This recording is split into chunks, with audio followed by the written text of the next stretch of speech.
Hi, I'm Angie from Escapade Games, and this is my game design partner Julian, running a game of Story Realms here. Story Realms is a cooperative family adventure game, storytelling adventure game. It takes about an hour to play, and it can be played by kids as young as 5 years old up through adults. And we've got a group here trying it out, a mixed age group with some kids. We've worked throughout the design process to really make sure that everything is accessible for kids but has a depth and interest for families. So I'm a mother of young kids, and so Julian has his own kids, and we wanted to make a game that we could play with our kids that we would really enjoy playing. It's not one that we're rolling the dice and, oh no, another move. So with Story Realms, we created this rich and vibrant storybook world. We took all of our favorite classic folklore and fairy tales and some classic literature, and we kind of remixed them together and added in some fun new twists and surprises, some fantasy, high fantasy, steampunk things with some different fun things. And the way the game plays is we've simplified a lot of the things you'd see in a core role-playing game, and we've added in a lot of board game components. So it kind of feels like a real hybrid between board games and role-playing games. Items you'll have along in your PAX. You can pull them out and use them for whatever you think of. Anytime you're using something that's particularly helpful for your task, it gives you an extra item. Julian's explaining here how to get started with the characters. Every player has a character board, shows their skills, their powers. Each one of them has They're picking out adventuring kits, which shows all the gear that they have. They'll make a roll, 2 dice. And as long as you every character also has a couple of special unique powers, and then they're going to get a special artifact, which is a card like this. Shows their what they can activate, and then they have fun little stories on the back. So with all of it, we've tried to go through and really enhance this story as a big important part of the game. So the roof of the house she's in gets smashed in, and there's giant hands. So with a game like this, obviously one of the keys is going to be new content or ways to vary the content. Are there plans for expansion in certain time frames, or? So we've got we just launched our Kickstarter campaign, and what we've got is we've got our base game. We're calling it Story Realms Preludes, and it's got 3 adventures in it and all the basic stuff you need to play, and some stuff to get you started on making your own adventures. Then we have a big box set that comes with that Prelude set, but it also campaign called Pieces of Broken World that has 10 full adventures in it, all with their own lore cards and special artifacts and extra power stuff that's all themed around the story that happens there. And those come together in like a big box set as one option. And then what we plan on doing, we're calling that book 1. It's basically book 1 of a trilogy. So there's going to be a book 2 and book 3 after that. And then we have a lot of other expansion plans too, it's provided that there's interest for it. Right now we're trying to show that storytelling games and that a family-friendly game is something that would be interesting to people. And we're trying to get it out there and get it exposed to as many people as possible. We think that this is a game that gamers will enjoy. We also think it's a game that families will enjoy, maybe even people who haven't played a storytelling or role-playing game before, because it offers this chance to really engage in your imagination, to use creativity and creative problem-solving skills in a fun way.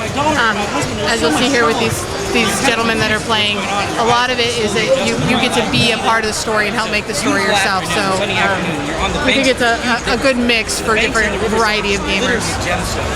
Great. Do you have any plans for possible digital distribution of the materials in the game, or? We haven't gotten that far yet. It's a game that thrives on player interaction and cooperation and teamwork.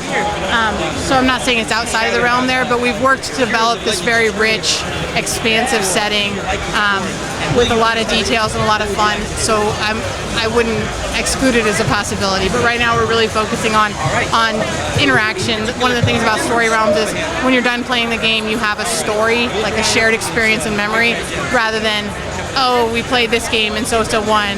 You have this narrative of how it went and your adventure, and especially little kids seem to really grasp onto that and believe that they really went on that adventure. So I'm not sure how that would translate to a digital space, but it's definitely not something we'd be opposed to. Cool. Do you? Sorry, I just spaced my question. What are, for backers on Kickstarter that come in early, what are the incentives for them? why should they hop in now rather than later? First of all, we're offering a pretty good deal of value on the pricing. We've got the $40 entry-level set that had the Prelude set, and then for $75 we've got the big box, and this thing is packed full of stuff. There's 3 books in there. There's going to be hundreds of cards. Every single scene is illustrated. Every single character has its own 3x5 art card that's all illustrated. And then we have a higher level that has that big box set, plus it's going to have all of we're opening up a bazaar on our Kickstarter page, kind of an ad hoc things you can add in on your thing. And that $100 pledge level is really a great value because it's going to include everything that we sell in the bazaar, every single one that we put into the bazaar, every single idea that we're able to do, plus it's all the stretch goals which are listed out on the page. Any of those are going to be included in that $100 level. So basically, for a $25 bump, you get a ton of extras, as much as we can come up with. So it's kind of, at this point, we don't have a lot of those, just the stretch goals outlined, but we don't have a lot of that stuff open. But as it progresses, I think people will see that. And also just the fact that it's going to be, the Kickstarter prices are probably going to be lower than what the retail price is. So it's an opportunity to get in. And we have shipping included in that $40 and $75 level. Shipping's included, and international shipping for $50 and $90, which means we're subsidizing a huge portion of the international shipping. So that gives an incentive for people to jump in early and help us make sure the game gets made. Great. And so, upon the successful Kickstarter, when can we expect to see this as a street date? So we're working with GameSlute, and I think that they've said that probably it'll be, I think June of 2013 is the expected thing. There is a lot of art in this game, and it really comes down to the art schedule of how fast we can get the rest of the art done. It's hundreds of pieces of art, so it's literally just getting those done, and then of course the couple months to print and ship, and we want to make sure we're not over-promising. We want to give a realistic date so that people know what to expect. Great. So maybe Origins next year. That'd be pretty cool. Definitely our target. Awesome. Well, thank you so much for your time, and I hope the Kickstarter is wildly successful for you. Thank you very much. I really appreciate your time too. Thanks.